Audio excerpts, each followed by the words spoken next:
You know that feeling when you meet someone and it's like the whole world just stops? Like everything before that moment was just waiting for this person to show up? Yeah. I had that. His name was Alexander Hawthorne. Billionaire. The kind of guy whose face shows up on Forbes covers and gossip blogs at the same time. And for one night, one perfect, impossible night, he was mine. But here's the thing about fairy tales. They don't prepare you for what happens when the prince forgets you exist. I'm standing outside Hawthorne Industries right now, 6 months later, 4 months pregnant, and about to do the craziest thing I've ever done. I'm about to walk into that building and tell a man who has no idea who I am that he's going to be a father. This is either going to be the beginning of something, or the most humiliating moment of my life. Probably both. And if you want to see how this insane confrontation goes down, you better hit that subscribe button right now because this story is about to get wild. Seriously, don't miss what happens next. Drop a like if you're already invested, and comment below. What would you do in Sophia's situation? Now let me tell you how we got here. Let me back up. 6 months ago, I was just Sophia Bennett, 26, marketing coordinator at a mid-sized agency in Manhattan. I had student loans, a cramped studio apartment in Queens, and dreams that felt just out of reach. I definitely wasn't the kind of girl who ended up at a charity gala at the Plaza Hotel. But my boss needed someone to manage the event's social media coverage, and everyone else was busy. Translation: they had better things to do on a Saturday night than work. I showed up in a borrowed dress, thank you, best friend Maya, with my camera and my game face on. The plan was simple: take photos, post content, stay invisible, go home. That lasted about an hour. I was by the bar, trying to look professional while internally freaking out about the price of a single glass of champagne, when someone next to me said, "You look like you'd rather be anywhere else." I turned, and there he was, Alexander Hawthorne. I'd seen his face before, tech blogs, business magazines, that viral video where he told off a reporter for asking stupid questions. He was tall, dark-haired, with these intense grey eyes that looked like they could see right through whatever bullshit you were trying to sell. He was also, objectively, gorgeous. The kind of gorgeousness that makes you forget how to form sentences. "I'm working," I managed to say, holding up my phone like proof. He raised an eyebrow. "At a charity gala." "Someone has to make sure people know you're all being very charitable tonight." He actually smiled at that. A real one, not the polite CEO smile I'd seen in photos. Cynical. I like it. I prefer realistic. Even better. He extended his hand. "Alexander." I shook it, trying to ignore the way my heart did a stupid little flip. "Sophia." "Well, Sophia, since you're stuck here anyway, want to help me avoid the auction? I'm about to get cornered into buying something ridiculous." I should have said no. Should have remembered I was there to work, not to flirt with billionaires who were completely out of my league. But he was looking at me like I was the most interesting person in the room. So I said yes. We spent the next 3 hours talking. Actually talking, not the surface-level small talk you'd expect at an event like that. He told me about growing up under the pressure of the Hawthorne name, how every decision was scrutinized, how sometimes he felt like he was playing a character instead of living his own life. I told him about my dreams of starting my own creative agency, about feeling stuck in a job that paid the bills but didn't inspire me, about student loans that felt like they'd follow me to the grave. We laughed. We argued about whether technology was saving the world or destroying it. We made fun of the terrible auction items. Seriously, who pays 50 grand for a golf weekend? At some point, we ended up on the balcony overlooking Central Park. The city lights stretched out below us like a promise. "This is the first time I've actually enjoyed one of these things," he said quietly. Yeah. He looked at me, and there was something in his eyes, something raw and honest. "You're not impressed by any of this, are you? The money, the name, the whatever. Should I be?" "Most people are." I shrugged. "I'm more impressed by people who actually do something real with what they have. You've got all this power, this platform. What are you doing with it that actually matters?" He stared at me for a long moment, and I thought maybe I'd gone too far, been too honest. Then he kissed me, and the whole world stopped. We went back to his penthouse. I know how that sounds. Trust me, I'm not the kind of person who does this. One-night stands weren't my thing. But with him, It felt different. It felt right. We talked until sunrise. We laughed. We connected in a way that felt rare and real and terrifying. When morning came, his phone wouldn't stop ringing. Some crisis with a business deal overseas. He had to go, but he promised he'd call me. I want to see you again, he said, holding my face in his hands. This isn't just. I want to see you again, Sophia. Okay, I whispered. He kissed me one more time and left. I walked out of that penthouse feeling like my life had just changed. I had no idea how right I was. 3 days later, I still hadn't heard from him. I told myself he was busy. International business deal, remember? He'd call when he could. Then I saw the news. Billionaire CEO Alexander Hawthorne in critical condition after helicopter crash. My heart stopped. I couldn't breathe. I couldn't think. I just stared at my phone, at his face on the screen, at the words critical condition and traumatic injuries. I tried calling the number he'd given me. Straight to voicemail. I sent emails, texts. Nothing. Finally, I called Hawthorne Industries directly. After being transferred 3 times, I got his assistant. Mr. Hawthorne is recovering and unavailable for personal calls, she said, voice clipped and professional. If this is regarding business, please submit a formal request. It's not business, it's personal. I just need to know if he's okay. I'm afraid I can't help you. Goodbye. Click. I tried 2 more times. Same response. After a week, I stopped calling. What was I supposed to do? Show up at the hospital? Force my way into his life when he clearly had people handling everything? Maybe he'd call when he was better.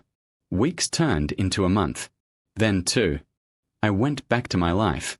My job. My tiny apartment. My normal, non-billionaire existence. I told myself it was just one night. A beautiful, impossible night that I'd remember forever, but that's all it was. I told myself I was fine. Then I missed my period. At first, I didn't think anything of it. Stress, maybe. I'd been working overtime, barely sleeping. But then it happened again. And I started feeling nauseous every morning. And my clothes started feeling tighter. I bought 3 pregnancy tests from 3 different stores because I couldn't believe what I was seeing. All positive. I was pregnant. With Alexander Hawthorne's baby. And he had no idea I existed. If you're feeling what Sophia's feeling right now, that mix of panic and disbelief, make sure you hit that like button. And if you haven't subscribed yet, what are you waiting for? This story is just getting started. Comment below and tell me, would you tell him about the baby or keep it a secret? Let me know. I spent 2 weeks in complete denial. This couldn't be happening. Not to me. Not like this. Maya, my best friend and the only person I told about that night, was the voice of reason I didn't want to hear. You have to tell him, Soph. How? I stared at the positive test on my bathroom counter like it might disappear if I looked hard enough. His assistant blocked me. He probably thinks I'm some random girl trying to get money from him. So you're just not going to tell him? I don't know. I pressed my hands to my face. What am I supposed to do, Maya? Show up at his office? Hey, remember me? Probably not, but surprise, you're going to be a dad. Actually, yeah, that's exactly what you should do. That's insane. So is keeping this from him. She was right. I hated that she was right.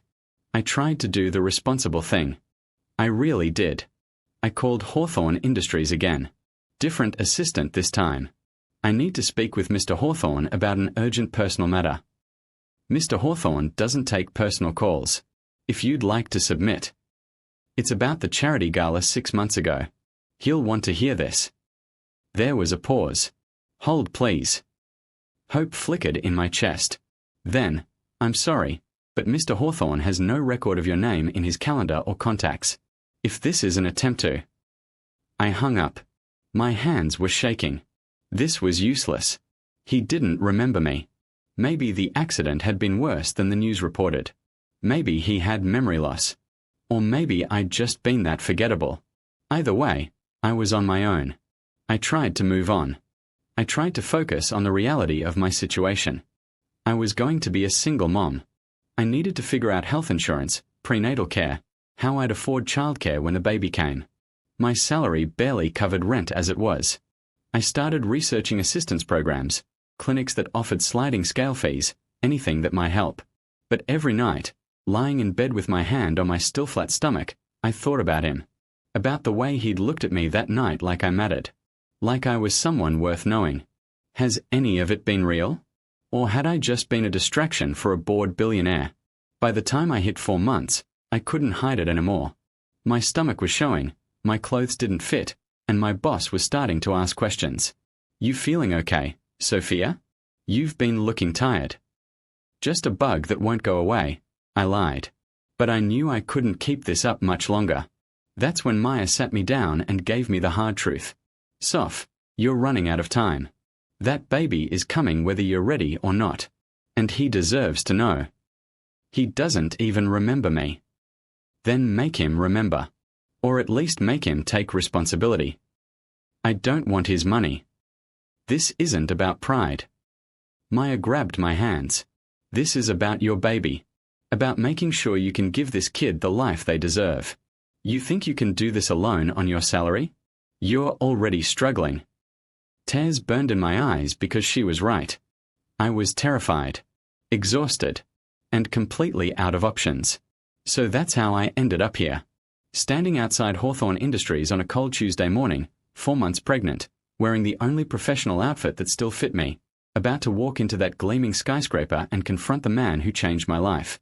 The man who doesn't remember me. I took a deep breath, pulled open the door, and stepped inside. The lobby was all marble and glass, the kind of place that screamed money and power. People in expensive suits moved past me with purpose, like they belonged here. I didn't belong here. But I was here anyway. I walked up to the reception desk where a woman with perfectly styled hair looked up at me with polite disinterest.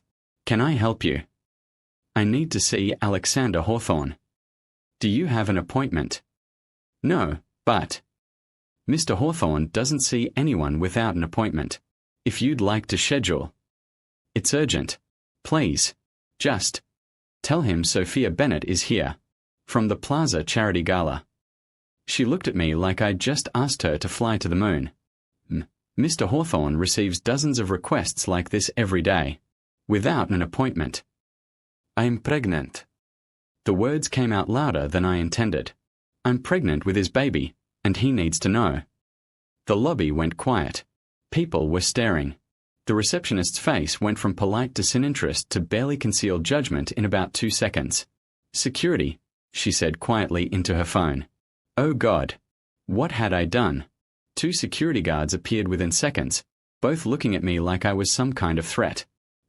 You need to leave the building, one of them said, his hand hovering near my elbow but not quite touching. No, wait, please, I just need 5 minutes. If you don't leave voluntarily, we'll have to escort you out. This was a nightmare. Everyone in the lobby was watching. Some had their phones out. I could already see the headlines. Desperate woman claims billionaire CEO got her pregnant. I felt tears burning in my eyes, felt my face getting hot with humiliation. And then I heard a voice that made my heart stop. Wait. Everyone turned. And there he was. Alexander Hawthorne. Standing by the elevators in a perfectly tailored suit, looking exactly like he did 6 months ago and completely different at the same time. There was something harder about him now. Colder. Like whatever warmth I'd seen that night had been locked away somewhere he couldn't reach. He stared at me, and I waited for recognition. For something in his eyes that said he remembered. That what we'd shared meant something. But there was nothing. Just a cold assessment, like I was a problem he needed to solve. Let her up, he said finally. The security guards looked confused. Sir, are you sure? I said let her up. His voice had that edge to it, the one that said he was used to being obeyed without question. The guards stepped back. The receptionist looked like she'd just witnessed a miracle or a disaster. She couldn't decide which. Alexander gestured toward the elevators. After you, miss? Bennett. Sophia Bennett. If the name meant anything to him, he didn't show it. I walked toward the elevator on shaking legs, feeling dozens of eyes following me. This was really happening. I was about to be alone with him. about to tell him everything. We stepped into the elevator. The doors closed. And suddenly it was just the two of us in a small metal box, rising toward whatever came next. "So," he said, his voice carefully neutral. "You're pregnant." "Yes." "And you're claiming the child as mine." Claiming. Like I was lying. Like this was some scheme. "I'm not claiming anything. I'm telling you a fact." He studied me, those grey eyes giving nothing away. "We've met before."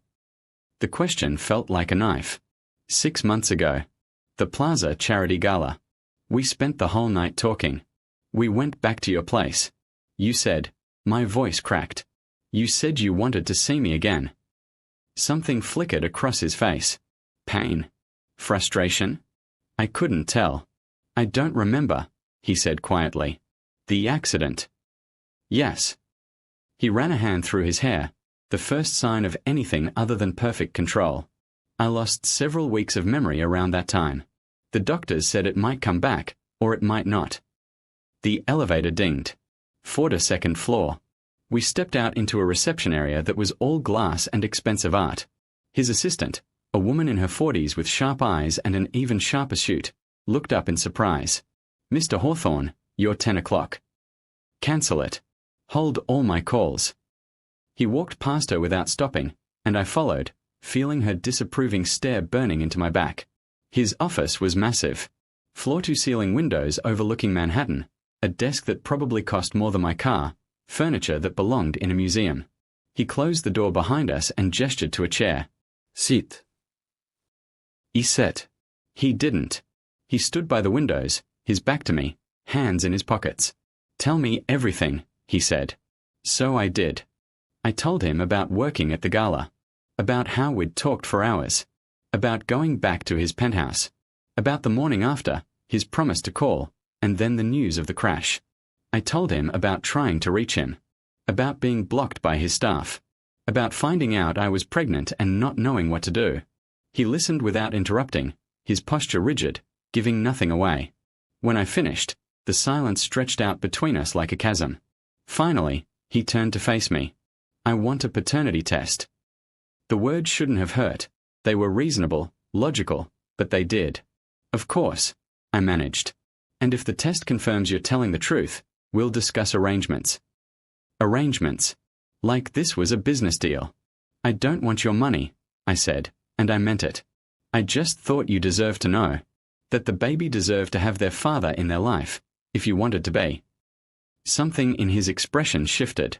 "You came all the way here, caused a scene in my lobby, just to tell me I'm going to be a father? Not to ask for money?" "Yes." "That's unusual." "Is it? Or are you just used to people who want something from you?" That got a reaction. His jaw tightened. "Careful." "Why? You don't remember me. You don't believe me. What do I have to lose by being honest?" We stared at each other, and for just a second, I saw something in his eyes. A flicker of the man I'd met that night. The one who'd let his guard down and talked to me like I was a real person, not just another face in a crowd. Then it was gone. "My assistant will schedule the paternity test. Give her your contact information." He moved toward his desk, already dismissing me. "Once we have results, we'll proceed from there." I stood up, feeling dismissed, feeling like a problem he'd just filed away to deal with later. But as I reached the door, I stopped. "That night," I said, not looking at him, "you told me you felt like you were always playing a character, like everyone wanted something from you, and you'd forgotten what it was like to just be yourself." I heard him inhale sharply.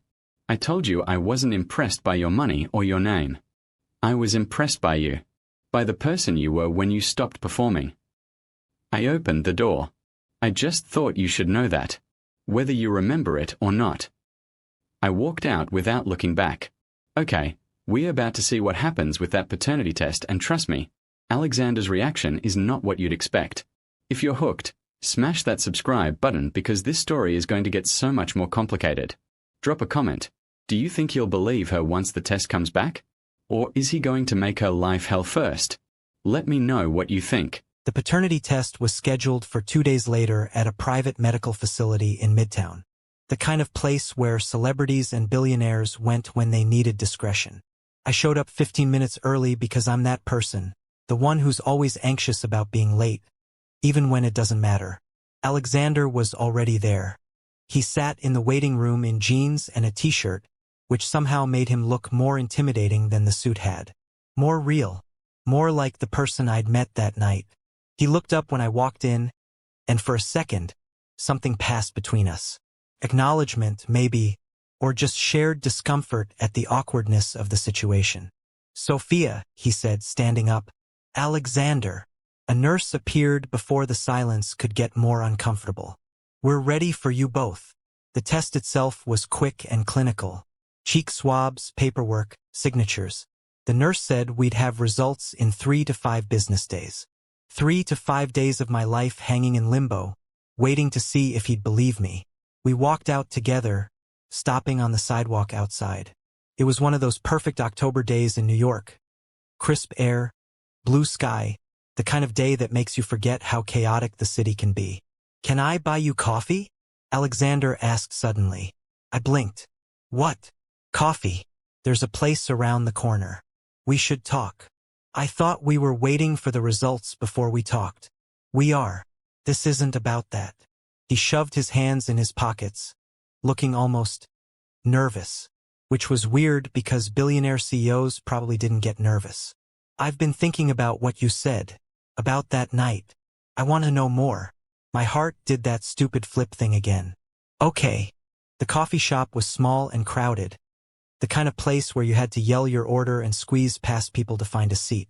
Not exactly what I'd expected from Alexander Hawthorne's idea of coffee. He must have seen my expression because he almost smiled. "What?" "I just figured you'd pick somewhere with, I don't know, tablecloths and waiters. I'm not that much of an asshole. Could have fooled me 2 days ago."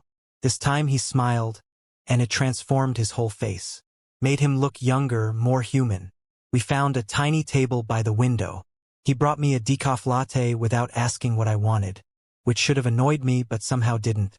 "How'd you know?" I asked, gesturing to the cup. "Pregnant women shouldn't have caffeine, right? You've been researching." He shrugged, looking almost embarrassed. "I don't like not knowing things." We sat there for a moment, both holding our cups, neither quite sure where to start. Finally, Alexander said, "Tell me about that night. Everything you remember." So I did. I told him about how he'd approached me at the bar, how we'd spent hours just talking, how he'd made fun of the auction items and the pretentious guests, how we'd ended up on the balcony, and he'd told me about feeling trapped by expectations. "You said your father had this very specific vision of who you were supposed to be," I said. "And after he died, it felt like you couldn't escape that vision even though you wanted to." Alexander's hand tightened around his cup. "My father died 4 years ago." "I know. You told me that night. You said the worst part wasn't that he was gone. It was that you'd never gotten the chance to figure out who you were separate from him. That you were still living his life instead of yours." He was quiet for a long time, staring at his coffee like it might have answers. "I don't remember saying that," he said finally.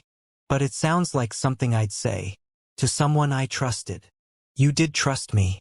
For some reason, that night, you let your guard down." "I don't do that." "I know. That's what made it special." He looked up at me then, really looked at me, and I saw confusion in his eyes, maybe a little fear. "I want to remember," he said quietly. "I've tried.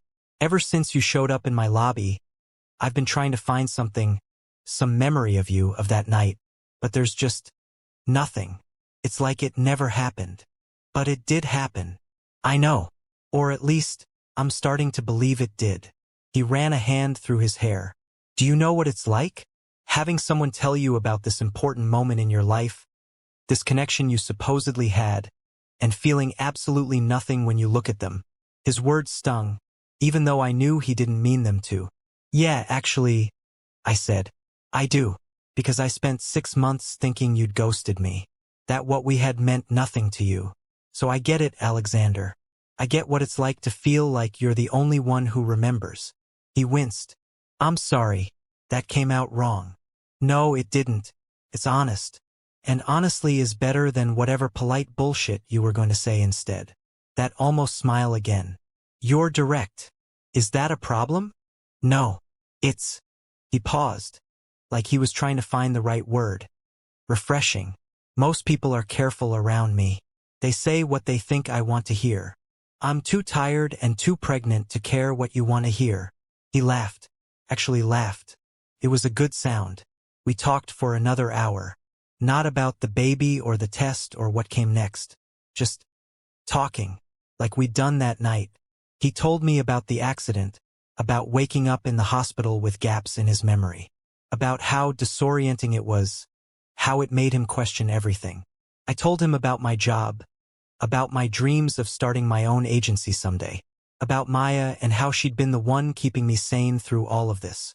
It was easy, comfortable, like maybe, even without the memories, we could still connect.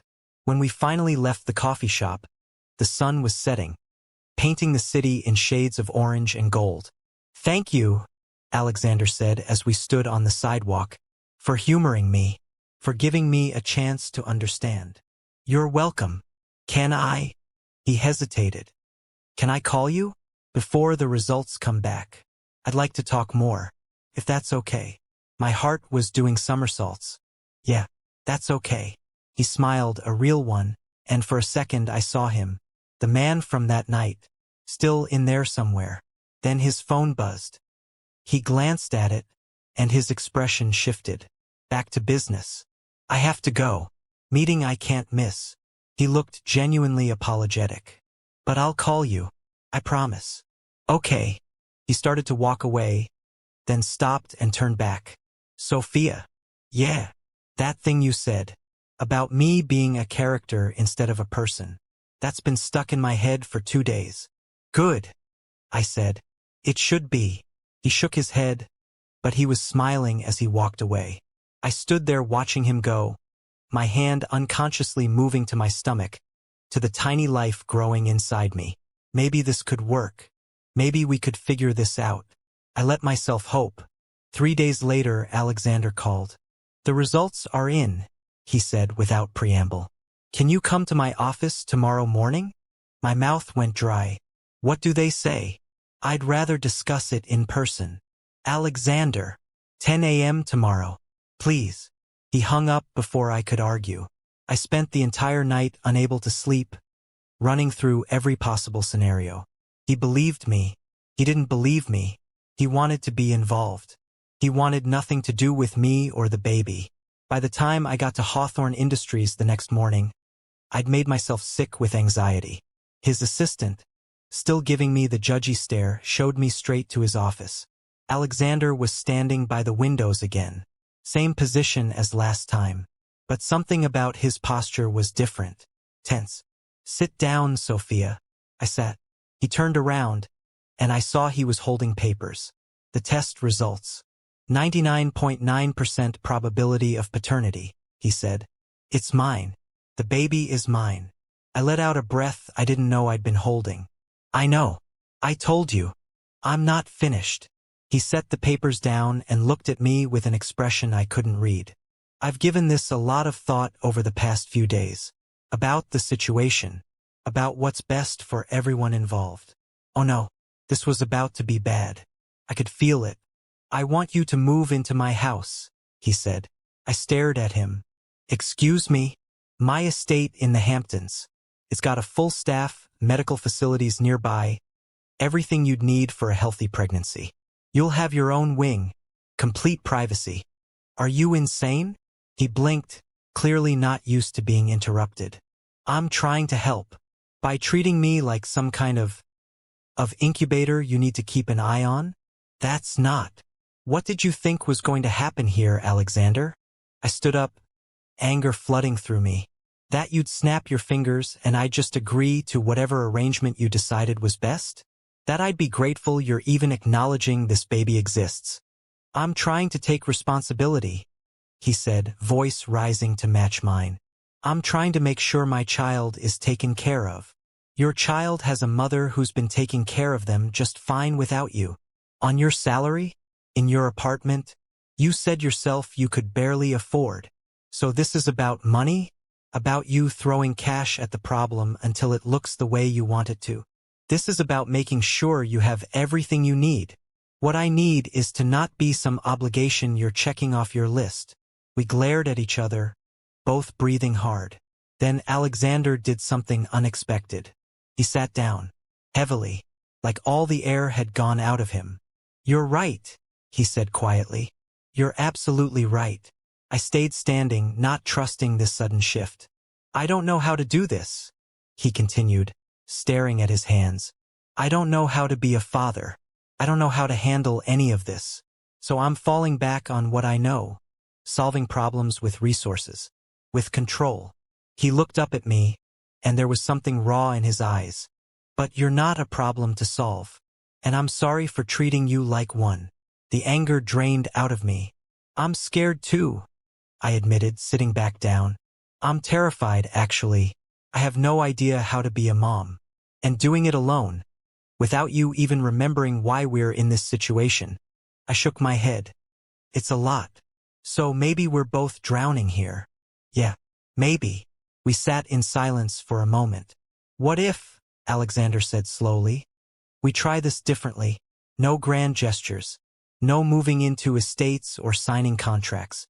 Just figuring it out as we go." "Like what?" "Like dinner. Once a week. We get to know each other. Talk about the baby, about what comes next. No pressure. No expectations beyond just showing up." I studied him. He looked sincere. Vulnerable even. "Okay," I said. "We can try that." Yeah. "But Alexander." "Yeah. If you ever tell me to move somewhere again without asking what I want first, I will murder you with my bare hands. Pregnancy hormones are real, and I have no control over them." He laughed. "Noted. No more unilateral decisions." "Good." He stood up and extended his hand. "So, partners in figuring out this mess." I shook it. His hand was warm, solid. "Safe. Partners," I agreed. As I left his office that day, I felt something I hadn't felt in months. Hope. Maybe we really could figure this out. If you're loving where this is going, do me a favor and hit that like button. Subscribe if you haven't already, because Sophia and Alexander's journey is just beginning, and you won't want to miss what happens next. Comment below and tell me, do you think they can really make this work? Or is Alexander going to mess it all up? Let me know your thoughts. Our first dinner was awkward as hell. Alexander picked this quiet Italian place in the West Village, the kind with dim lighting and tables far enough apart that you could have a private conversation. I showed up in the same maternity dress I'd worn to his office because it was literally the only nice thing that still fit me. He showed up in slacks and a button-down, looking like he'd come straight from work, which he probably had. We sat down, ordered food, and then just stared at each other. "So," he said finally. "So," I echoed. "This is weird. Super weird." He laughed, and some of the tension broke. I planned conversation topics on the drive over. I had a whole list. "You made a list?" "I make lists for everything. It's a problem." "Okay. What's on the list?" He pulled out his phone and actually showed me. I couldn't help but laugh. "Baby names?" "Alexander, I'm only 4 months along. It's never too early to prepare." "What else is on here?" "Discuss nursery colors. Debate parenting philosophies." "Those are both important topics." "You're insane. I prefer thorough." I shook my head, but I was smiling. "How about we start with something easier? Like, I don't know, favorite movies?" "That's on the list. Number 7. "Of course it is." We spent the next 2 hours actually talking. Really talking. Not about the baby or the situation, just about life. He told me about growing up with a father who saw him as a business asset rather than a son. About boarding schools and summer camps that were really just networking opportunities. About the pressure to be perfect, always. I told him about growing up in a small town in Pennsylvania. About parents who loved me but didn't understand my dreams. About scraping together money for college. About choosing a practical major over the art degree I really wanted. "Why didn't you study art?" he asked. "Because marketing pays the bills." Art doesn't. You sound like you regret it. I thought about that. Not regret, exactly. Just, sometimes I wonder what would have happened if I'd been brave enough to choose what I wanted instead of what made sense. He was quiet for a moment. I think that's the difference between us. You chose the practical path because you had to. I was forced onto one whether I wanted it or not. And we both ended up wishing we'd done something different. Yeah. The waiter brought our food. Alexander had ordered half the menu because you're eating for two, which was both sweet and completely unnecessary. I can't eat all this, I said, staring at the pasta and the chicken and the salad and the bread. Leftovers, then. Maya likes Italian, right? I paused with my fork halfway to my mouth. How do you know Maya likes Italian? He looked almost embarrassed. You mentioned it. At coffee the other day, when you were talking about her keeping you sane. He'd remembered that. A tiny throwaway comment, and he'd remembered. Something warm bloomed in my chest. She does, I said softly. She'll be thrilled.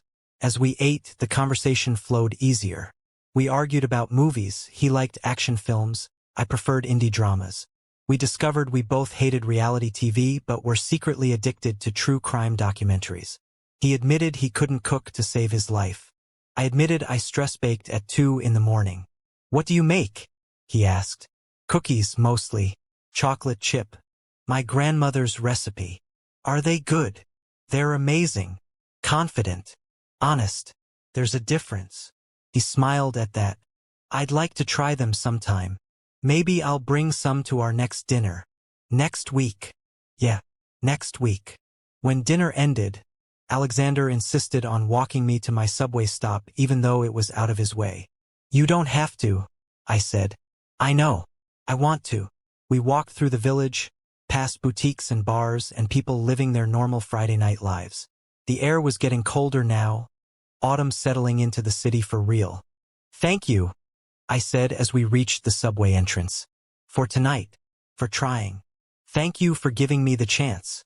He hesitated, then added, I know I don't remember that night, but I'm starting to see why I trusted you. You're easy to talk to.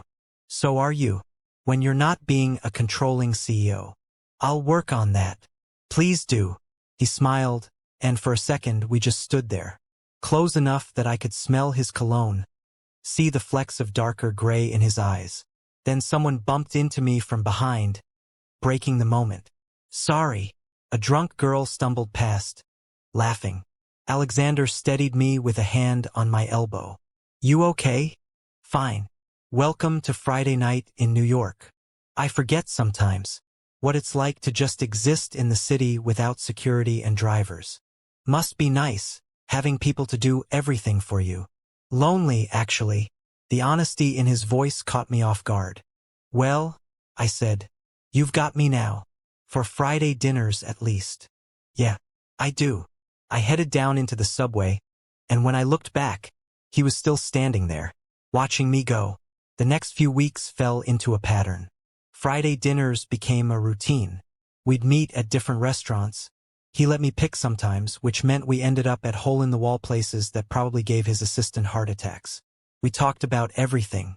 His work, my job, the baby. How I was feeling, what the doctor said, whether we wanted to know the gender or be surprised. I want to know, Alexander said one night over Thai food. I'm not good with surprises. I noticed. What about you? I thought about it. I think I want to be surprised. There's so little magic left in the world, you know? This feels like something that should stay magical. We could compromise. I'll know you won't. And you won't tell me? I have excellent self-control. You ate my spring rolls last week when I went to the bathroom. That was different. They were right there. I threw a napkin at him. But the weird thing was, it was working. Whatever this was between us. Friendship, partnership, something more complicated. It was actually working. Until the night everything changed. It was week 6 of our dinners. Mid-November.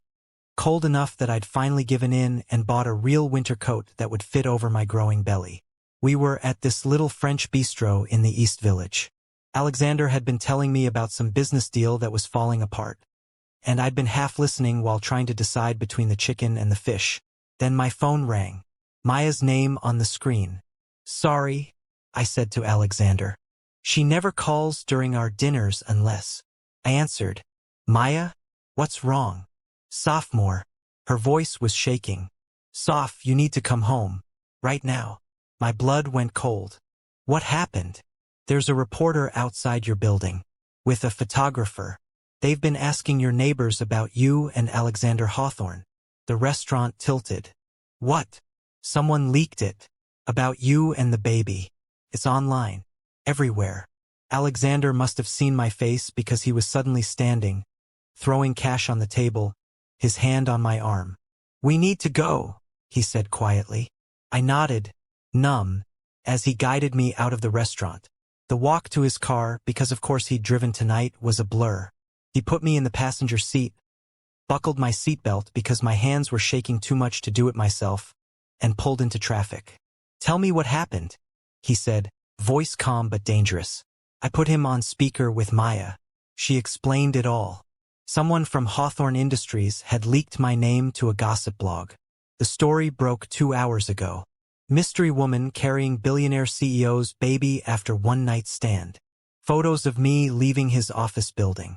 Speculation about whether it was a scheme for money. They're calling you a gold digger, Maya said, and I could hear how angry she was. They're saying horrible things, sophomore. I'm so sorry. It's not your fault, I whispered. Alexander's jaw was so tight I thought it might crack. Which employee? What? Maya asked. Which employee leaked it? There are only 5 people in my company who knew about Sophia. I don't know. The article just said, sources close to Hawthorne. I'll find out. He glanced at me. Sophia, I'm going to fix this. How? The story's already out there. Everyone knows. Then I'll control the narrative. This isn't a business deal you can negotiate. No, but it's damage control and I'm very good at that. We pulled up to my building. Sure enough, there was a reporter and a photographer camped outside the entrance. They spotted the car immediately. Shit, Alexander muttered. He looked at me. Stay here. Lock the doors. I'll handle them. Alexander. But he was already getting out of the car. I watched through the window as he approached them.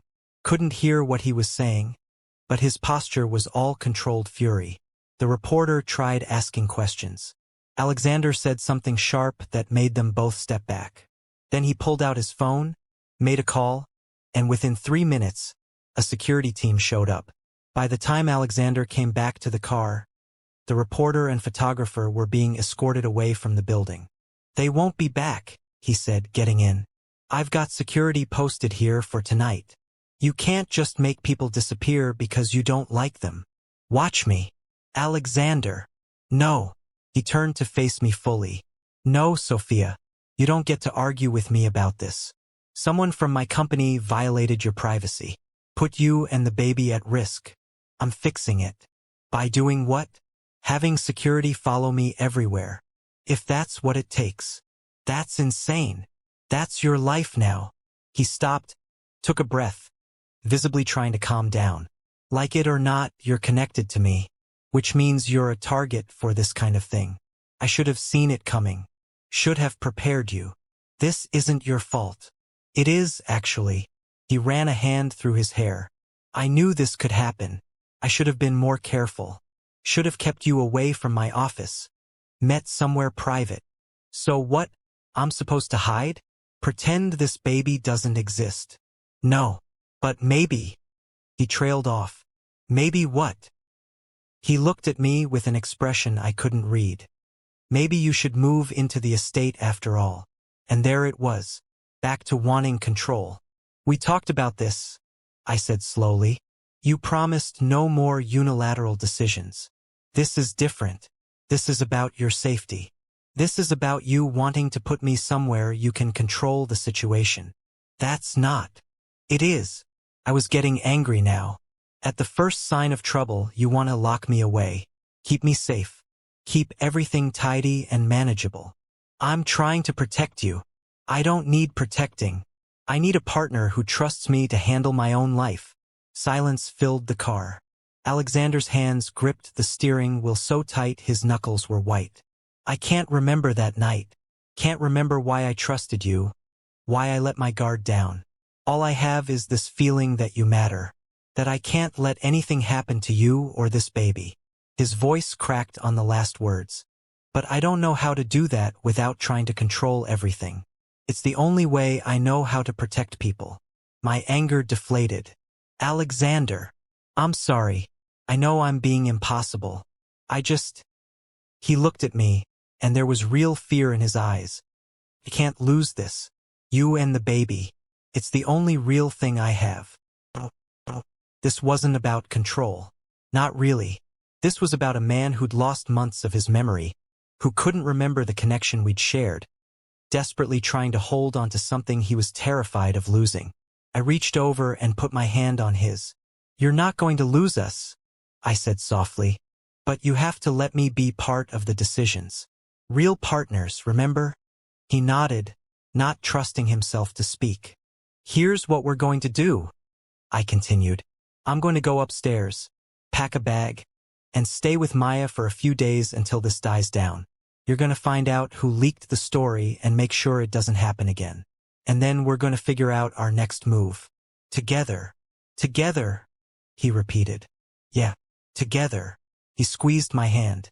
Okay. I got out of the car, made it halfway to the building before he called my name. I turned back. I'm starting to understand, he said. Why I fell for you that night. My heart stopped. Alexander. I'm not saying I remember. I'm saying I get it now. Why I trusted you. Why I let you in. He smiled, but it was sad. You're not afraid of me. Everyone else is afraid of me. I walked back to the car, leaned in through the window. I'm terrified of you, I admitted. Just not in the way you mean. What way, then? I'm terrified that I'm falling for you again. The real you, not the memory. And I don't know if that's a good idea or the worst mistake I could make. His eyes widened. Before he could respond, before I could second-guess myself, I walked into the building. If you're freaking out right now, same. Hit that subscribe button because this story is about to get so much more complicated. Like and comment. Do you think Sophia should have admitted her feelings? Or did she just make everything harder? Let me know what you'd do in her situation. I stayed at Maya's apartment for 3 days. 3 days of her feeding me ice cream and letting me ugly cry into her couch pillows while the internet tore me apart. The articles were brutal. Mystery baby mama. Gold digger or victim? Alexander Hawthorne's secret love child scandal. Billionaire CEO trapped by pregnancy scheme? They dug up my social media, my college photos, interviews with people I barely remembered from high school. Someone found my LinkedIn and started commenting on every job I'd ever had. Maya kept trying to take my phone away. Stop reading that garbage, she said on day 2, finding me scrolling through Twitter at 2 in the morning. I can't help it. They're talking about me like I'm some kind of con artist. They're jealous idiots who have nothing better to do. They're calling our baby a mistake. A trap. Maya took the phone from my hands and sat down next to me. Listen to me. You know the truth. Alexander knows the truth. That's all that matters. Does he, though? What if he reads all this and starts wondering if I really am just after his money? Then he's an idiot and you're better off without him. But I didn't want to be better off without him. That was the problem. In 3 days, Alexander had called me 17 times, texted 43 times, sent flowers twice, had food delivered from my favorite restaurants 4 times. I hadn't responded to any of it. Not because I was angry, but because I didn't know what to say. I told him I was falling for him. Just blurted it out like some kind of emotional grenade and then ran away. Very mature, Sophia. On day 4, I finally went home. The reporters were gone. Alexander's security had made sure of that. But stepping back into my tiny apartment felt weird. Like I'd been gone for months instead of days. There was a package waiting outside my door. No return address, but I knew who it was from. Inside was a tablet, expensive, top of the line, with a note in Alexander's handwriting. For when you're ready to talk. But only when you're ready. No pressure. The tablet was already set up. One app on the home screen. a video calling app. He was giving me a way to reach him without having to actually call. Without the pressure of hearing his voice. God, he was trying. I took the tablet inside, set it on my coffee table, and stared at it for a solid hour. Finally, I opened the app. He answered on the first ring. He looked terrible. Dark circles under his eyes. Hair messy like he'd been running his hands through it. Still wearing what looked like yesterday's shirt. Sophia, he breathed. Thank God. Are you okay? I'm fine. Are you? I've been better. He attempted a smile. I found out who leaked the story. Who? My head of communications. She's been with the company for 8 years. Apparently she thought she was protecting me by getting ahead of the story. His jaw tightened. She's been fired. Along with anyone else who knew and didn't tell me she was planning this. Alexander, you didn't have to fire people. Yes, I did. They violated your privacy. Put you in danger.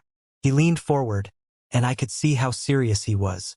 I meant what I said in the car. I can't let anything happen to you or the baby. The baby kicked today, I said suddenly. His expression transformed. What? For the first time, I was sitting on Maya's couch and there was this flutter, like a butterfly.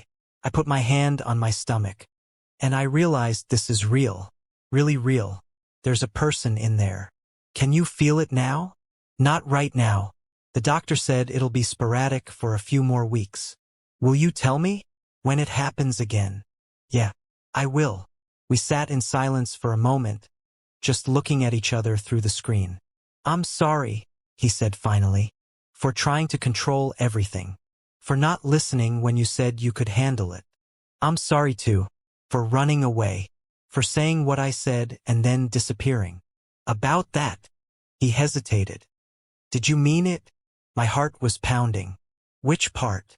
That you're falling for me. There it was. The question I'd been dreading. I could lie, take it back, make this easier for both of us. But I'd promised to be honest with him. Yeah, I said quietly. I meant it. He closed his eyes, and I couldn't read his expression. Alexander. I can't say it back. He opened his eyes, and there was pain there. I want to. God, I want to. But how can I when I don't even remember falling for you the first time? I know. I wasn't asking you to. But I feel something. He cut me off. Every time I see you, every time we talk, there's this pull. Like my body remembers even if my mind doesn't. Like some part of me is trying to find its way back to something it lost. That night, he continued, when you told me about what I said on the balcony, about feeling like a character instead of a person, it was like you were reading my mind, like you'd seen a part of me I don't show anyone. Because you did show me. That night, you let me see the real you. I want to do that again. Let you in. Not because of the baby or the situation, but because when I'm with you I feel like I can breathe. Like I don't have to perform. Tears were running down my face. Alexander. So I can't say I love you. Not yet. But I can say I'm falling too. Even without the memories. I'm falling for you, Sophia. For who you are right now. I was full on crying now. Happy tears, sad tears, confused tears. All of it mixed together. This is so messed up, I said, laughing through the tears. Completely. We're supposed to be figuring out how to co-parent, not whatever this is. I know. And the timing is terrible. I'm pregnant and hormonal and the entire internet thinks I'm a gold digger. I know that too. So what do we do? He smiled. We keep having dinner. We keep talking. We figure it out as we go. Like we agreed. Just like that. Just like that. Unless. He paused. Unless you want to take the easy way out. Keep things strictly business. Co-parents and nothing more. I thought about it. Really thought about it. The smart thing would be to say yes. Keep boundaries. Protect myself from getting hurt. But I'd never been great at doing the smart thing. Friday dinner, I said. This week. Your turn to pick the place. His smile could have lit up the whole city. Yeah. But Alexander. Yeah. No more firing people without asking me first. This affects both of us. Remember? Deal. Partners. Partners. We talked for another hour. About nothing important. About everything. Like we used to do on our Friday dinners. When we finally hung up, I felt lighter than I had in days. Maya came home to find me smiling at the tablet. "Oh no," she said. "That's your dopey in-love smile." "It is not. It absolutely is." "What happened?" I told her everything. The call, the conversation, what Alexander had said. She listened, made appropriate squealing noises, and then got serious. "Soph, I love that you're happy, but are you sure about this? Getting involved with him romantically when there's a baby in the picture?" "No, I'm not sure about anything. But you're doing it anyway." "Yeah." She shook her head but smiled. "Okay, but if he hurts you, I'm keying his fancy car." "Deal." Friday came faster than I expected. Alexander picked an upscale steakhouse in Midtown, the kind of place with a dress code and a wine list thicker than a phone book. I showed up in the only dress that still fit. Black, simple, paired with the boots Maya had insisted made me look pregnant and powerful. Alexander was already there, standing when I approached the table. He'd gotten a haircut, looked less tired, looked happy. "You look beautiful," he said.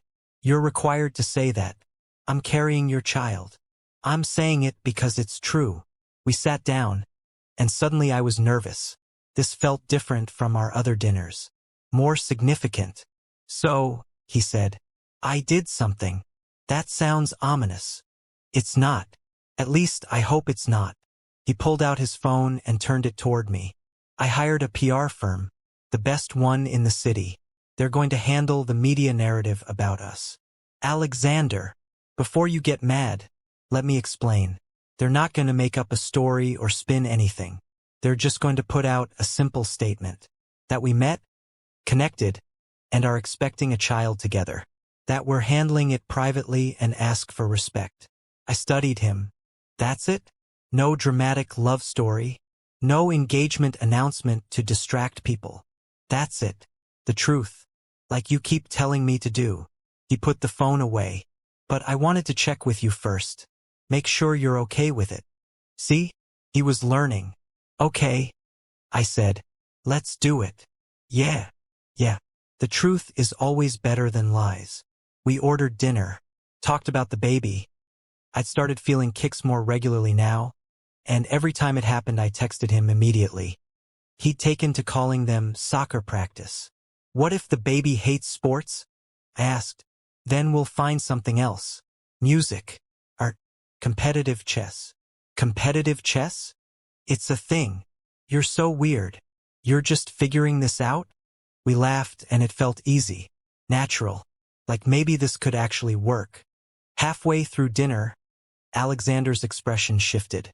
Got serious. "There's something else I need to tell you." My stomach dropped. "Okay."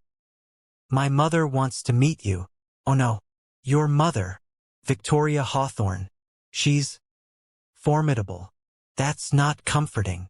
"She can be difficult. Very traditional. Very protective of the family name." He reached across the table and took my hand. "But she's also important to me. And if we're doing this, really doing this, she needs to be part of it." "When?" "Tomorrow. Lunch at her penthouse on the Upper East Side." "Tomorrow?" "Alexander, that's too soon, I know." But she insisted. And when Victoria Hawthorne insists, things happen. I took a deep breath. "Okay. Tomorrow." "You're sure?" "No. But I'm doing it anyway." He smiled. "That seems to be your approach to everything lately. It's working so far." "Yeah," he said softly, squeezing my hand. "It really is." The next day, I stood outside a building on Park Avenue that probably cost more than my entire apartment complex, trying not to panic. Alexander stood next to me, looking almost as nervous as I felt. "It's going to be fine," he said. "You keep saying that. I'm trying to convince both of us." The doorman, because of course there was a doorman, let us in without question. We rode the elevator to the penthouse in silence. When the doors opened, we stepped directly into an apartment that was bigger than most houses. And standing in the foyer, wearing pearls and a look that could freeze hell over, was Victoria Hawthorne. Alexander, she said coolly. Then her eyes shifted to me. And you must be Sophia. Oh God, this was going to be a disaster. All right, we're one batch away from the ending, and trust me, you do not want to miss how this all wraps up. Hit that subscribe button right now, smash that like, and drop a comment telling me what you think Victoria is going to do. Is she going to accept Sophia or make her life hell? Let me know your predictions. Victoria Hawthorne was exactly what I'd expected, and somehow worse. She was in her early 60s but looked 50, with the kind of elegance that came from a lifetime of country clubs and charity galas. Her silver hair was styled perfectly. Her clothes probably cost more than my rent. And her expression was pure ice. Please sit, she said, gesturing to a living room that looked like it belonged in a museum. Alexander and I sat on a cream-colored sofa that I was terrified to touch. Victoria took the chair across from us, her posture perfect, her hands folded in her lap. A maid appeared with tea service.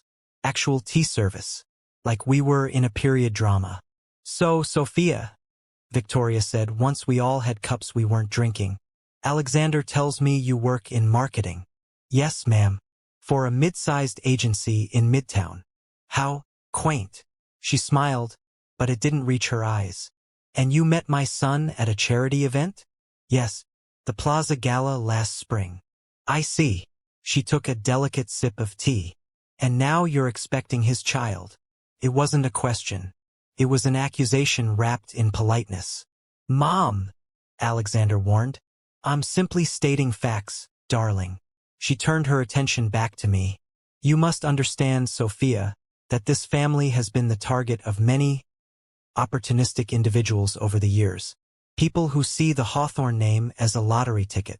I'm not after Alexander's money, I said quietly. Of course not. I'm sure the timing is purely coincidental. Mom, that's enough. Is it? Victoria set down her cup. You can't remember meeting this girl. You have no memory of your relationship. And suddenly she appears, pregnant, asking for. She didn't ask for anything. Alexander cut her off, his voice hard. She came to tell me about the baby. That's it. I'm the one who pursued her. I'm the one who insisted we figure this out together. Because you feel obligated. Because I care about her. The words hung in the air. Victoria's eyes widened slightly. Alexander looked like he'd surprised himself. I sat frozen, my heart pounding. You care about her, Victoria repeated slowly. Yes. Alexander looked at me, and there was something fierce in his eyes. I don't remember that night. I probably never will. But I don't need to remember to know that Sophia is real. That what we have is real. Memory or not. Alexander. No, Mom. You don't get to do this. You don't get to make her feel like she's less than she is just because you're scared. Scared. Victoria's mask cracked slightly. I'm not scared. You are. You're scared that I'm going to get hurt. That someone's going to take advantage of me like Dad took advantage of you. Victoria flinched. But Sophia's not Dad, Alexander continued, his voice softer now. And I'm not you.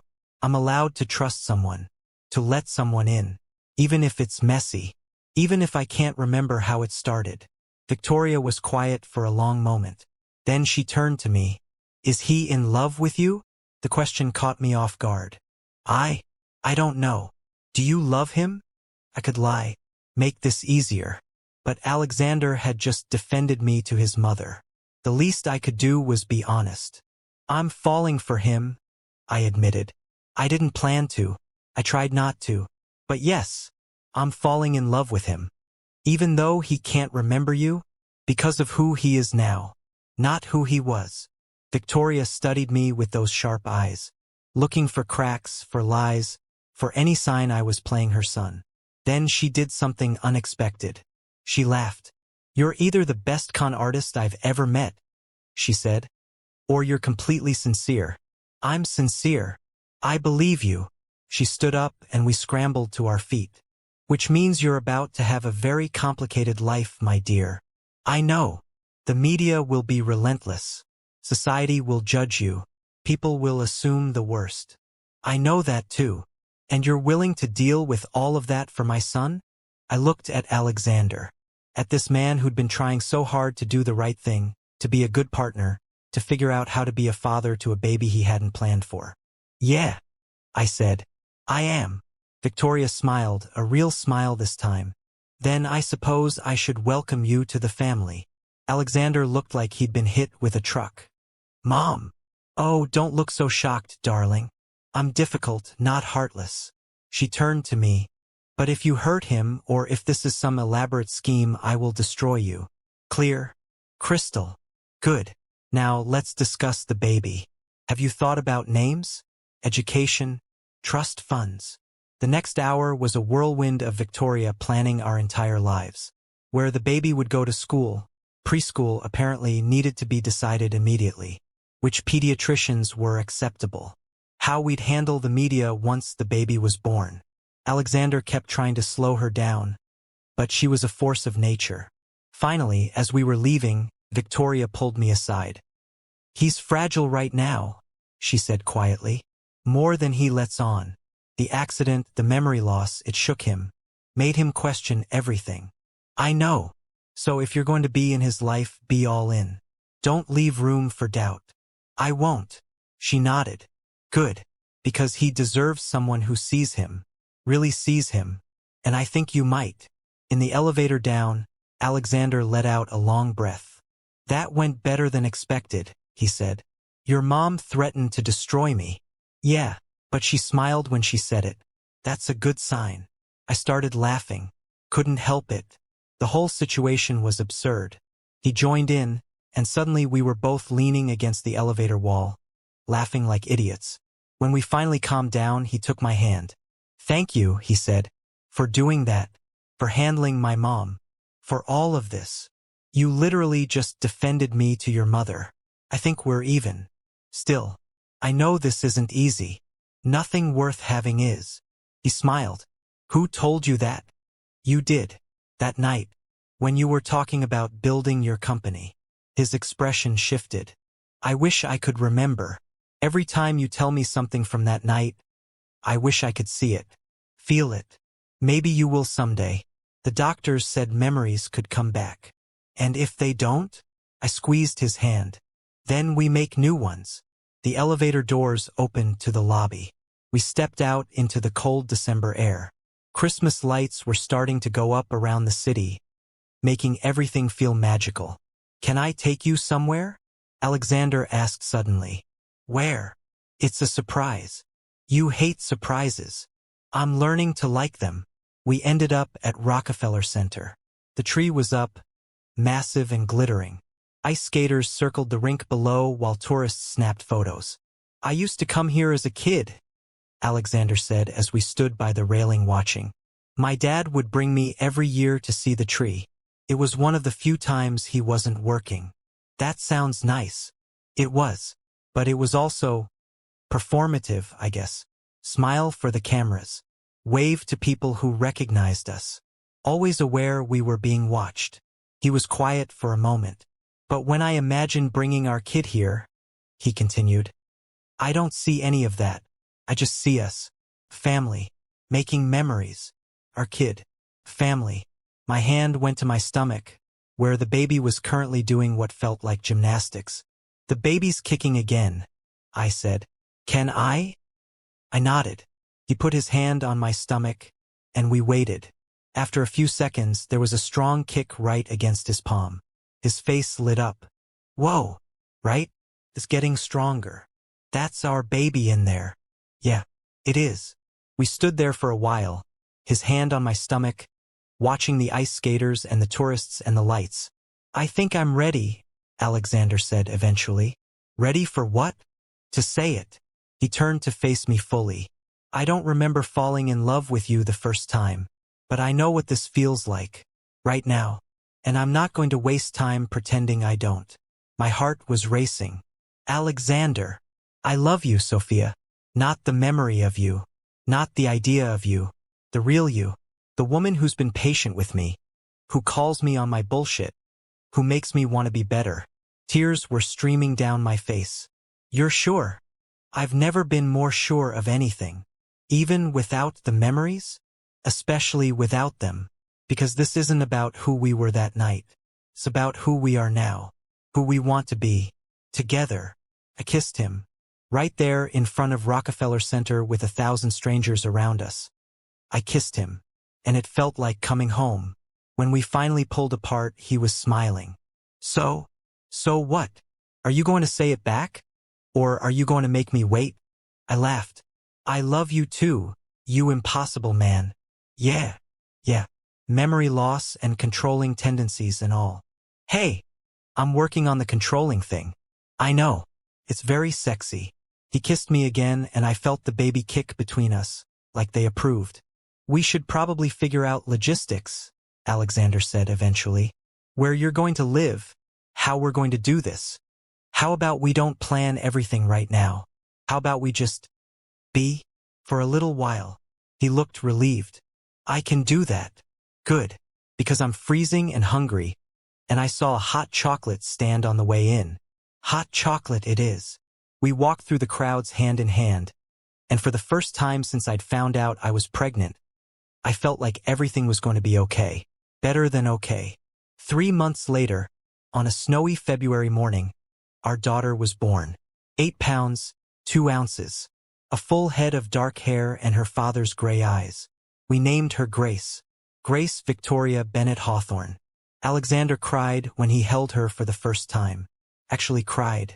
Tears running down his face as he stared at this tiny person we'd made. She's perfect, he whispered. Yeah, she is. Maya took photos while Victoria, who'd surprised us all by being an incredibly doting grandmother, hovered nervously nearby. And I realized, lying there exhausted and sore and happier than I'd ever been, that this was it. This was the moment everything had been leading to. Not the night we met. Not the accident. Not the dramatic confrontation or the falling in love again. This, the 3 of us together. Family. Later that night, after everyone had gone home and Grace was sleeping in her little hospital bassinet, Alexander climbed into the narrow bed beside me. Thank you, he said quietly. For what? For not giving up. On me. On us. For showing up in my lobby that day even though you were terrified. Best crazy decision I ever made. He laughed softly. I still don't remember that night, you know? The gala. I don't know if I ever will. That's okay. Is it? Yeah, because we have this now. And this is better than any memory could be. He kissed my forehead. I love you, Sophia Bennett. I love you too, Alexander Hawthorne. Grace made a small sound in her sleep, and we both turned to look at her. Our daughter. Our future. Our second chance at a first love. And honestly, I wouldn't change a single thing about how we got here. Not even the part where he forgot me. Because falling in love with him twice was the best thing that ever happened to me. If you made it all the way to the end of Sophia and Alexander's story, thank you so much for watching. Please hit that like button and subscribe if you haven't already. I post new romance stories every week. Drop a comment and let me know what you thought of their ending. And if you want more billionaire romance stories, check out the videos in the description. Thanks again for watching, and I'll see you in the next one.